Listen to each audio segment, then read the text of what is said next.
नमस्कार, मैं हूं आपके साथ सुनील सिंह पौरुष। हिंदी खबर का महासंवाद कार्यक्रम आयोजित होने जा रहा है देहरादून में, जहां पर तमाम दिग्गजों से सीधा सवाल जवाब किया जाएगा। बेबाक सवाल होंगे, उनके जवाब आज दिग्गजों को देने होंगे, क्योंकि ये महासंवाद कार्यक्रम है और इस महासंवाद कार्यक्रम में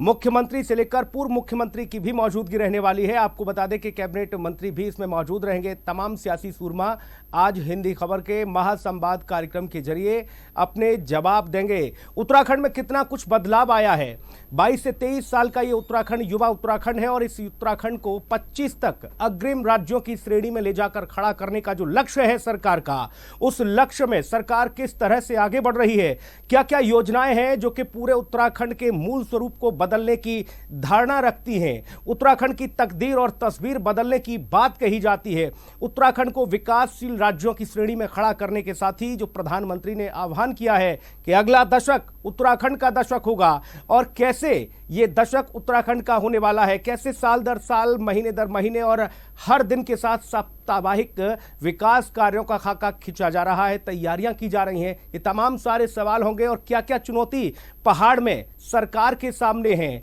वो भी बताई जाएंगी आज इस संवाद कार्यक्रम के जरिए, क्योंकि ये तमाम सारे सवाल हैं जो पूछे जाने हैं। चारधाम यात्रा की बात हो या फिर जोशीमठ भू धसाव की बात हो, विकासशील उन शहरों की बात हो जो कि लगातार राज्य को एक बड़ा रेवेन्यू जनरेट कराते हैं, और उनका सूरत हाल क्या है, वहाँ की जो तस्वीर है वो कितनी बदली है और कितना और बदलाव होना अभी बाकी है। उत्तराखंड चूंकि पर्यटन की दृष्टि से एक बड़ा रेवेन्यू जनरेट करता है राज्य के लिए, राज्य की सेहत के लिए, राज्य का खजाना भरने का एक बड़ा काम पर्यटन के माध्यम से होता है। ऐसे में पर्यटकों के लिए क्या कुछ और सहूलियतें होने वाली हैं, किस तरह से पर्यटक देश ही नहीं दुनिया से आकर उत्तराखंड में उत्तराखंड के सौंदर्य को, उत्तराखंड की परंपरा को, उत्तराखंड की जो संस्कृति है उसको जाने, समझें, पहचाने, इसके लिए सरकार ने क्या रोड मैप तैयार किया है। ये तमाम सारे सवाल रहने वाले हैं जिनका आज जवाब मिलेगा और सीधा बेबाक सवालों के जरिए जवाब दिया जाएगा। और साथ ही आपको यह भी बता दें कि कानून व्यवस्था को लेकर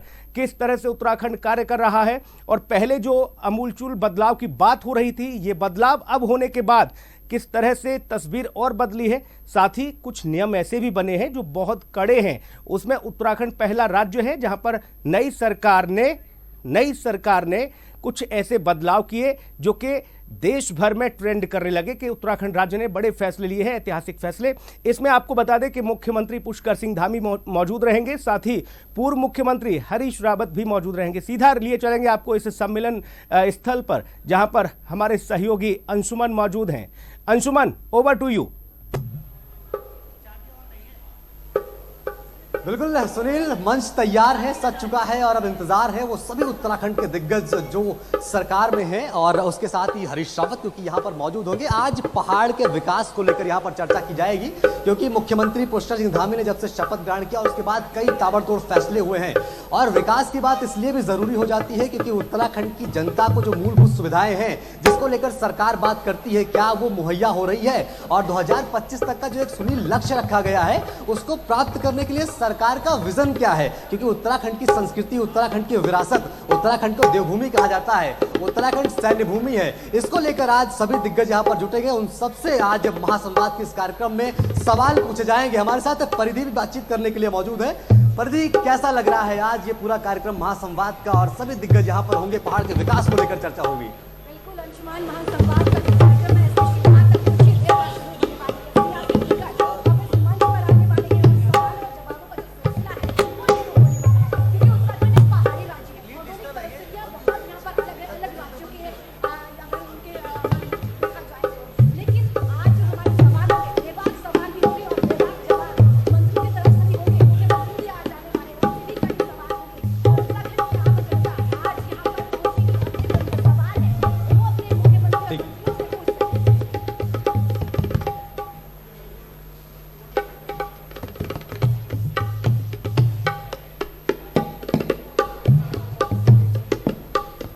बिल्कुल जाहिर तौर पर अंशुमन, क्योंकि महासंवाद कार्यक्रम है और इस महासंवाद कार्यक्रम के जरिए आज प्रदेश की उस वास्तुस्थिति को समझने की कोशिश होगी जो 22 से 23 सालों में इस पहाड़ ने निर्यात किया, आयात किया, और साथ ही देश भर में एक अलग पहचान उत्तराखंड ने स्थापित की। मौजूदा सरकार की अंशुमन बात कर ली जाए तो बड़ी चुनौतियां हैं मौजूदा सरकार के सर पर, और ऐसे में सरकार किस तरह से इसका रोड मैप तैयार कर रही है, क्योंकि 2025 तक अग्रिम राज्यों की श्रेणी में उत्तराखंड को खड़ा करना है, देवभूमि को खड़ा करना है।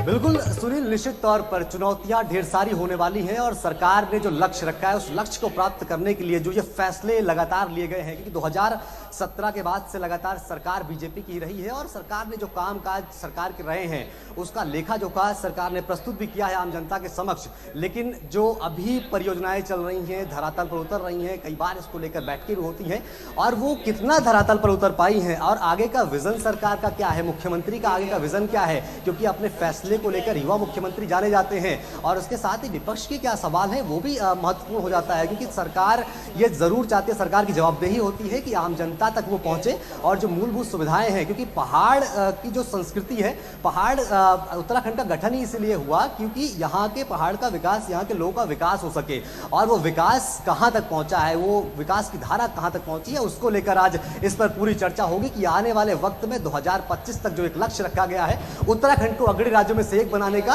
उस लक्ष्य को लेकर सरकार ने अपना विजन क्या बनाया है इसको लेकर, क्योंकि सरकार लगातार कहती है, मुख्यमंत्री प्रोफेसर नामी हमेशा कहते हैं कि हमारा जो लक्ष्य है सुनील वो समाज के अंतिम छोर तक है, यानी अंतिम छोर पर जो भी व्यक्ति है उन तक योजनाओं का लाभ पहुंचे। क्या वो लाभ पहुंच रहा है वो भी आज सवाल होगा। जी बिल्कुल, और कहा जाता है कि लोकतंत्र में विपक्ष की जो भूमिका है अंशुमन वो सर्वागीण होती है, सर्वोपरि होती है। ऐसे में विपक्ष को यूं कह के नकार देना कि विपक्ष मुद्दा विहीन हो गया है, विपक्ष के पास मुद्दे नहीं हैं, तो ये शायद हो सकता है कि अपने आप अपनी जिम्मेदारी से बचने वाली बात होगी, क्योंकि विपक्ष ने अगर किसी बात को लेकर प्रदर्शन किया, आंदोलन किया, तो जाहिर तौर पर उन तमाम सारी चीज़ों पर भी सकारात्मकता से जवाब सत्ता पक्ष की ओर से आना चाहिए।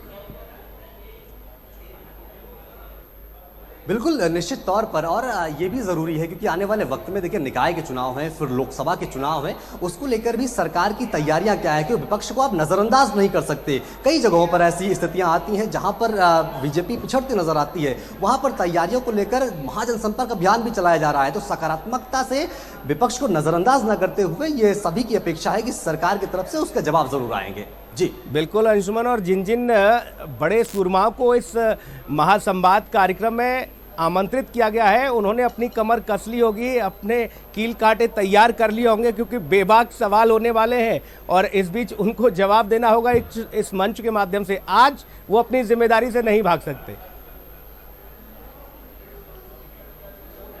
बिल्कुल सुनील, निश्चित तौर पर उनकी ये जिम्मेदारी बनती है। और मैं आपको थोड़ा सा जानकारी भी दे देता हूं कि आज का जो पूरा कार्यक्रम रहने वाला है ये कैसे रहने वाला है। हमारे साथ परिधि है बातचीत करने के लिए। परिधि, पूरा कार्यक्रम आप पहले बताइए हमारे दर्शकों को क्या है पूरा कार्यक्रम। जी बिल्कुल, देखिए महासंवाद का जो ये मंच है अब बिल्कुल तैयार हो चुका है और अब जो सियासी दिग्गजों का आने का सिलसिला है वो कुछ ही देर में शुरू हो जाएगा। तो महासंवाद के इस कार्यक्रम में उत्तराखंड से जुड़ी हर एक विषय पर हम चर्चा करेंगे और चर्चा करके समाधान करने की कोशिश भी यहाँ पर करेंगे, क्योंकि उत्तराखंड राज्य से जुड़ी जो हर एक विषय पर चर्चा होगी तो आम जनता से जुड़े जो मुद्दे हैं उन पर आज बातचीत इस मंच के माध्यम से होनी। तो देखिए मंच तो तैयार हो चुका है, सियासी दिग्गज आने शुरू हो जाएंगे। सबसे पहले प्रदेश अध्यक्ष महेंद्र भट्ट जो इस मंच पर आएंगे, उसके बाद से डीजीपी अशोक कुमार उत्तराखंड के वो भी इस मंच पर आएंगे और उत्तराखंड में कानून व्यवस्था किस तरीके से चुस्त दुरुस्त की गई है उस पर बातचीत भी हम करेंगे डीजीपी अशोक कुमार से। और साथ ही आपको बता दें कि कैबिनेट मंत्री भी इस मंच पर मौजूद रहेंगे। प्रेमचंद अग्रवाल वो भी इस वित्त मंत्री जो है सरकार धामी सरकार में वो इस मंच पर मौजूद रहेंगे और वन मंत्री सुबोध उनियाल वो भी इस मंच पर मौजूद रहेंगे कि वनों को लेकर क्या कुछ उनकी तैयारियां हैं और आने वाले जो चुनाव हैं उनको लेकर भी क्या कुछ तैयारियां धामी सरकार की तरफ से, बीजेपी की तरफ से हैं, वो भी आज जानने की कोशिश हम इस मंच के माध्यम से करने वाले हैं। और साथ ही हम आपको बता दें कि विपक्ष से भी पूर्व मुख्यमंत्री हरीश रावत इस मंच पर मौजूद रहने वाले हैं। तो ये कार्यक्रम जो है पूरी तरीके से निर्धारित हो चुका है। 12:30 बजे से शुरू होगी कार्यक्रम और शाम 7 बजे तक की कार्यक्रम रहेगा और इन 12:30 बजे से लेकर 7:30 बजे तक के कार्यक्रम के बीच तमाम जो सियासी दिग्गज है इस मंच पर रहेंगे और निर्दलीय विधायक उमेश कुमार भी मौजूद रहेंगे और टिहरी विधानसभा से विधायक किशोर उपाध्याय भी इस विधानसभा से वहां पर मौजूद रहेंगे। क्या कुछ उनके विधानसभा में कार्य हुए हैं और क्या कुछ तैयारियां चुनाव को लेकर भी है, क्योंकि उत्तराखंड एक पहाड़ी राज्य है, यहाँ की भौगोलिक परिस्थितियां बिल्कुल अलग है। स्वास्थ्य हो, भ्रष्टाचार हो, शिक्षा हो, देखिए तमाम ऐसे मुद्दे हैं जिन पर आज सवाल सवाल किए जाएंगे उनका जवाब भी जानना जरूरी है, क्योंकि धामी सरकार की तरफ से एक लक्ष्य रखा गया है कि उत्तराखंड को 2025 तक अग्रणी राज्यों में से एक करना है, सशक्त बनाना है उत्तराखंड को। तो फिर कहां तक वो विकास की योजनाएं पहुंची है, विकास की गंगा आखिर कहां तक पहुंची है, ऐसे कुछ सवाल आज इस मंच के माध्यम से तमाम सभी दिग्गज नेताओं से पूछे जाएंगे। अंशुमान। बिल्कुल सुनील, निश्चित तौर पर परिधि ने जिस तरीके से बताया जो यहाँ के मुद्दे हैं वो विपक्ष के मुद्दे हैं। अंशुमन, जाहिर तौर पर ये तमाम सारे सवालों के जवाब तो देने ही होंगे तमाम सियासी सूरमाओं को, लेकिन इस बीच में चाहूंगा कि कार्यक्रम चूंकि अब बिल्कुल अपने शबाब पर है, शुरू होने वाला है, और ऐसे में चूंकि उत्तराखंड की संस्कृति से जोड़कर हम जरूर इस पूरे विषय को देखेंगे। शुरुआत जो होगी वो दीप प्रज्वलित के साथ सांस्कृतिक कार्यक्रम की होगी। ऐसे में वो तमाम जो गायन वादन के लिए लोग पहुंचे हैं उनसे थोड़ा सा बातचीत करिए, उनसे समझिए, और एक जो पूरा कार्यक्रम का आगाज है वो जाहिर तौर पर ये कहते हैं कि देखिए, जब तक संगीत नहीं होता तब तक बाकी सुर जो है वो अधूरे रहते हैं, इसलिए संगीत के लिए जो लोग पहुंचे हैं जरा उनसे बातचीत करें। बिल्कुल निश्चित तौर पर तैयारियां क्योंकि अपने शबाब पर है, जोरों शोरों पर है, और मैं बिल्कुल इन सभी लोगों से कहूंगा कि एक बार फिर से एक अपनी परफॉर्मेंस जरूर दें। एक बार आप शुरू करिए। सुनाता हूँ सुनील आपको। सुनील, क्योंकि अभी इनकी टेक्निकल थोड़ा इशू है तो अभी ये तैयारी अपनी कर रहे हैं, और आज थोड़ी देर बाद में ये तैयारी हो जाएगी क्योंकि बिल्कुल ज़रूरी है। अभी थोड़ा सा वक्त ही बचा है और तैयारियां लगभग पूर्ण हो चुकी हैं। आपसे थोड़ा सा समय दीजिए। लेकिन इस महासंवाद का जो लक्ष्य है सुनील, वो बहुत ज़रूरी है उत्तराखंड के विकास को लेकर, क्योंकि उन्नत उत्तराखंड का ये जो थीम है ना, ये बहुत ज़रूरी है कि इस समय जो पहाड़ का विकास हो रहा है वो कहाँ तक पहुँचा है और आने वाले वक्त में ये विकास का पथ किधर जाने वाला है, ये रास्ता और कितना लंबा है। क्योंकि लगातार चाहे वो रोड की कनेक्टिविटी का मामला हो, पर्यटन की बहुत ज़्यादा संभावनाएं हैं। चारों धाम यहीं पर, चाहे गंगोत्री, यमुनोत्री, केदारनाथ, बद्रीनाथ, सब यहीं पर स्थित है। केदारखंड, मानसखंड यहीं पर स्थित है, और उस कॉरिडोर को बनाने का लगातार जो भी मंदिर है उनका पुनर्निर्माण किया जा रहा है, जिससे उत्तराखंड से लाखों लोग ऐसे हैं जो जिनकी आजीविका सिर्फ पर्यटन से चलती है। तो ऐसे में जो ज्यादा लोग के दृष्टि से यहाँ पर आएंगे तो वो एक अलग यहाँ के लोगों के लिए रोजगार का साधन होगा, और रोजगार को लेकर लगातार सरकार काम भी कर रही है। उसके साथ ही क्योंकि सरकार का ये भी कहना है कि सरकारी नौकरी की अपेक्षा लोग स्वरोजगार से जुड़े, इसलिए मुख्यमंत्री अपने हर वक्तव्य में यही कहते हैं कि स्वरोजगार से दूसरों को जोड़ा जाए, यानी आप नौकरी पाने वाले नहीं, नौकरी देने वाले बने। ये मुख्यमंत्री का विजन है और उस पर भी लगातार काम चल रहा है। विपक्ष लगातार एक बात कहता है कि उत्तराखंड में वो बीजेपी के शासनकाल में भ्रष्टाचार, महंगाई, ऐसे कई मुद्दे हैं जिस पर जो है सवाल खड़े करता है। लेकिन एक सबसे बड़ा मुद्दा अंशुमन जो विपक्ष उठाता है वो उठाता है तुष्टीकरण की राजनीति को लेकर। ये कहा जाता है कि धर्म विशेष के लोगों को मौजूदा सरकार परेशान करती है, यानी भारतीय जनता पार्टी के लोग टारगेट करते हैं। ऐसे में वो तमाम सारे सवाल भी होने वाले होंगे आज, और जाहिर तौर पर उनके जवाब भी आएंगे। तो आज करोड़ों दर्शकों को ये देखना जरूर होगा कि उत्तराखंड की आखिरकार जो सरकार है वो कैसे 2025 तक अपने सपनों को साकार करने की तैयारी में है। साथ ही ये भी देखना होगा कि जो विपक्ष सवाल पूछता है और जो विपक्ष तमाम सारे महत्वपूर्ण विषयों को लेकर कभी बैकफुट पर नजर आता है, क्योंकि वहां वो सवाल नहीं पूछे जाते, फिर राजनीति की जो धुरी है वो दूसरी दिशा में घूम जाती है। और ऐसे में विपक्ष की क्या सक्रिय भूमिका होनी चाहिए उस पर भी आज विपक्ष को जवाब देना होगा। साथ ही जो निर्दलीय लोग हैं जो चुनकर गए हैं उनका विजन किस तरह का है उनके क्षेत्र में, क्योंकि वो किसी भी दल की अगर बात किया, देखिए विपक्ष और पक्ष ये दो ऐसे हैं जो आपस में सियासी जुबानी हमले तो देखने को मिलते ही हैं, लेकिन जो निर्दलीय होते हैं अंशुमन, उनकी भूमिका इसलिए महत्वपूर्ण हो जाती है कि उनको न तो सत्ता पक्ष से इस तरह की चीजें रहती है, वो सीधा सरकार का एक अभिन्न हिस्सा बन जाते हैं, और ना ही विपक्ष से कोई लेना देना होता है कि दूसरे विरोधी दल क्या कह रहे हैं। उन्हें अपने क्षेत्र में विकास करने के लिए एक बड़ा टास्क मिला होता है, उस चुनौती पर वो काम करते हैं। तो आज वो भी बड़ा महत्वपूर्ण होगा जब इस पूरे गुलदस्ते के जो फूल हैं वो खिलते हुए आज नजर आएंगे, और सभी अपनी अपनी बातें, अपने अपने जो जवाब हैं वो तैयार करके लाएंगे, क्योंकि बेबाक सवाल होने वाले हैं और सीधी सच्ची बातें होने वाली हैं मंच से। बिल्कुल सुनील, जाहिर तौर पर बिल्कुल सही कहा है आपने, क्योंकि विपक्ष का क्योंकि काम होता है जो भी सरकार के ऐसे नकारात्मक काम हो उसको उठाना, जनता तक लेकर जाना, और लगातार उसको विपक्ष के लोग करते रहते हैं। सरकार की जवाबदेही सबके लिए बनती है, आम जनता के लिए बनती है। और उसके साथ ही जब निर्दलीय की बात आती है, क्योंकि निर्दलीय कोई विधायक बनता है, वो जीतकर जब विधानसभा में जाता है तो उनकी एक जिम्मेदारी बनती है, और जिम्मेदारी ये कि जो भी सरकारों द्वारा जो विपक्ष मुद्दे नहीं उठा पा रहा है, जो सरकार काम नहीं कर पा रही है, वो मुद्दे उठाकर वो काम करे। और उसके साथ ही जो उनके क्षेत्र में विकास नहीं हो पा रहा है, जो प्रदेश के विकास को लेकर बाधा बना हुआ है, उस पर वो प्रमुखता से अपना सवाल उठाते हैं। और आज उस बेबाकी से वो अपना जवाब भी देंगे और हम सवाल भी बेबाकी से पूछेंगे जी। इस बीच जाहिर तौर पर अंशुमन, चूंकि देखिए हमारे सवाल तो रहेंगे ही, जिनका जवाब सियासी सूरमाओं को देना है, जनता को भी अवसर मिलेगा इस बीच अपने कुछ सवाल पूछने का, क्योंकि अक्सर करके ये कसक जनता के जहन में रह जाती है, आम आदमी के जहन में रह जाती है कि शायद अगर मैं वहां मौजूद होता तो मंत्री जी से ये पूछ लेता कि आखिरकार उनका इस सवाल पर क्या जवाब होगा। तो ये तमाम सारी चीजें हैं जो इस कार्यक्रम के माध्यम से आज करोड़ों दर्शकों को देखनी चाहिए। अंशुमन,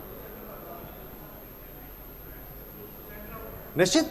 सुनील, क्योंकि जनता के लिए ये पूरा कार्यक्रम है, पूरा महासंवाद इसीलिए कि जनता, जो हमारे दर्शक है, वो समझ सके कि सरकार उनके लिए क्या काम कर रही है, सरकार का आगे का विजन क्या है। इसलिए जरूरी है कि उनको सबको मौका दिया जाए। इसलिए जनता को मौका जरूर दिया जाएगा कि वो सरकार से सवाल कर सके, वो पूछ सके कि उनके लिए सरकार क्या काम कर रही है। इसलिए मौका तो आज उनको जरूर मिलेगा। परिधि भी हमारे साथ मौजूद है। परिधि, आम जनता क्योंकि जरूरी हो जाता है, पहाड़ का जो विकास हो रहा है उसमें जनता जनार्दन होती है एक लोकतंत्र में, तो उनको मौका दिया जाना कितना बेहतर है, और क्योंकि वो अपना सवाल पुटअप कर सकते हैं। बिल्कुल अंशुमान, आज इस मंच के माध्यम से आम जनता अपने इस मंच के माध्यम से अपने सवालों का जवाब जो है आज मुख्यमंत्री और विधायकों और कैबिनेट मंत्रियों से ले सकते हैं, क्योंकि ये कि ऐसा माध्यम, एक मंच ऐसा माध्यम है कि आम जनता डायरेक्टली अपने जो दिग्गज है सियासी, उनसे अपने सवालों के जवाब ले सकते हैं कि क्या कुछ उनके क्षेत्र में परेशानियां हैं या फिर कुछ विकास को लेकर जो भी उनके सवाल है वो पूछ सकते हैं। आज जो ये मंच सज रहा है, ये सिर्फ आम जनता से सीधा, जो यहाँ के नेता हैं उनसे सीधा कनेक्ट करने के लिए, आम जनता का जो सीधा संवाद होगा, महासंवाद ही कार्यक्रम है कि महासंवाद, सीधा संवाद सीधा यहाँ के जो नेता हैं उनसे करना है। तो जो सवालों का और जवाबों का सिलसिला है वो तो लगातार जारी रहेगा। जनता भी अपने बेबाक सवाल जो है वो यहाँ पर नेताओं से पूछ सकती हैं कि क्या कुछ उनकी परेशानियां, उनके क्षेत्र में क्या कुछ विकास की योजना, क्या कुछ आगे का विजन है सरकार का। ये जानना बहुत महत्वपूर्ण है कि आगे का विजन सरकार का क्या कुछ है उत्तराखंड को लेकर। अंशुमान, क्योंकि हम मंच उपलब्ध करा रहे हैं, हिंदी खबर मंच उपलब्ध करा रहा है उन सभी लोगों के लिए जिससे वो सवाल पूछ सके, क्योंकि हम धरातल पर उतरकर काम करते हैं, धरातल के चैनल है, इसलिए आम जनता सवाल पूछ सके। इसको लेकर क्या आपको लगता है कि उत्तराखंड के विकास में सरकार, क्योंकि जवाब तो अपना रखेगी ही, क्योंकि जिस तरीके से जब उत्तराखंड का गठन हुआ उसके बाद से ही लगातार जो है विकास के पथ पर उत्तराखंड बढ़ रहा है, कभी कभी उस पर सवाल भी खड़े होते हैं। तो आज आपको लगता है कि आम जनता को तो मौका मिलेगा ही, और उसके साथ ही विभागी से हम सवाल पूछेंगे। बिल्कुल अंशुमान, ऐसा बिल्कुल जरूरी भी है, क्योंकि आम जनता इस मंच के माध्यम से अपने बेबाकी के सवाल पूछ सकती है, क्योंकि जो जब से राज्य बना है तमाम सरकारें आई और गई, बीजेपी भी आई, कांग्रेस भी आई, कितना विकास हुआ उनकी सरकारों में, ये जानना भी बेहद जरूरी है। देखिए धामी सरकार है, दूसरी बार सरकार बनी है, जो मिथक था वो बीजेपी ने यहाँ पर उत्तराखंड में तोड़ा है। जो एक मिथक बनता था कि हाँ एक सरकार आएगी तो दूसरी आगे रिपीट नहीं होगी, दूसरी सरकार बनेगी किसी और पार्टी की, लेकिन जो मिथक था वो तोड़ दिया है। तो ये मिथक किस लिए तोड़ा, क्या कुछ विकास क्या है यहाँ पर बीजेपी ने उत्तराखंड में, जिस तरीके से अब फिर से एक बार से देखिए बीजेपी पर भरोसा आम जनता ने जताया है, क्या कुछ जो इसके पीछे के कारण है कि किस तरीके से अपना विश्वास जताया बीजेपी के ऊपर, क्या कुछ पीछे इसके कारण रहे, वो भी जानना बेहद जरूरी है। तो देखिए आम जनता तो आज अपने सवाल पूछेंगे ही, इस सियासी दिग्गज है वो आज यहाँ पर आएंगे ही मंच पर। आज हर एक मुद्दे पर चर्चा होगी, उत्तराखंड से जुड़ा हुआ हर एक जो शिक्षा हो, देखिए शिक्षा को लेकर पहले बहुत सारे सवाल उठते थे कि क्योंकि पहाड़ी राज्यों में कोई भी अध्यापक जाने को तैयार नहीं हुआ करता था, लेकिन आज अध्यापकों की वहां पर तैनाती की गई है। स्वास्थ्य को लेकर कई सवाल उठते थे कि कोई भी डॉक्टर पहाड़ में चढ़ने के लिए तैयार नहीं है। इसी तरीके से अंशुमन, बिल्कुल जाहिर तौर पर चूंकि परिधि मौजूद है वहाँ और मूल रूप से वो पहाड़ की ही रहने वाली हैं, यानी उत्तराखंड की रहने वाली हैं, तो कोशिश ये रहेगी कि परिधि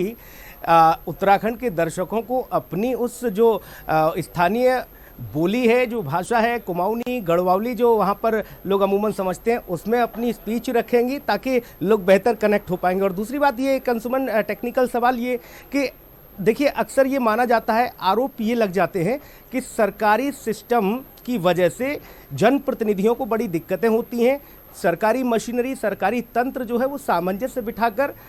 जनप्रतिनिधियों से सीधे तौर पर कनेक्ट नहीं हो पाता। ऐसे में आज जवाब चूंकि देना होगा। देखिए, चाहे वो पुलिस की बात हो या फिर महकमे के तमाम अन्य जिम्मेदार हों जो कि सरकार के हर एक व्यवस्था को अमली जामा पहनाने का काम करते हैं, क्या ऐसा बड़ा कारण निकल के सामने आ सकता है अंशुमन कि इस वजह से माननीयों को इग्नोर कर देते हैं अफसर? बिल्कुल सुनील, क्योंकि एक बड़ा मुद्दा और एक बड़ा सवाल है ये कि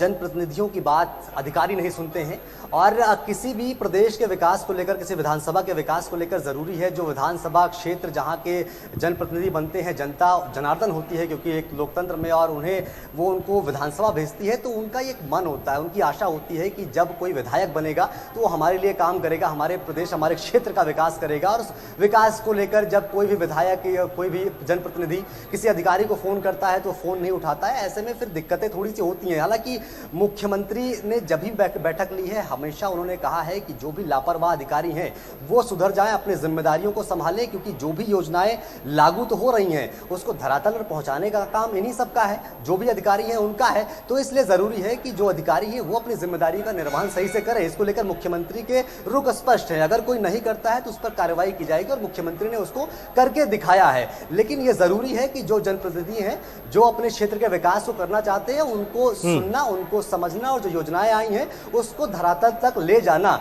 एक अधिकारी और एक जनप्रतिनिधि के समन्वय से हो सकता है, जिसको आने वाले समय में आज, क्योंकि इस पर चर्चा जरूर होगी और क्या वक्तव्य रखा जाता है जनप्रतिनिधियों के द्वारा, मुख्यमंत्री के द्वारा, वो भी बहुत महत्वपूर्ण होगा कि मुख्यमंत्री का संदेश जो है वो सुनील बिल्कुल स्पष्ट है कि लापरवाह व्यक्तियों को हम छोड़ेंगे नहीं, उनको बख्शेंगे नहीं और जो जिम्मेदार होगा उनको हम पुरस्कृत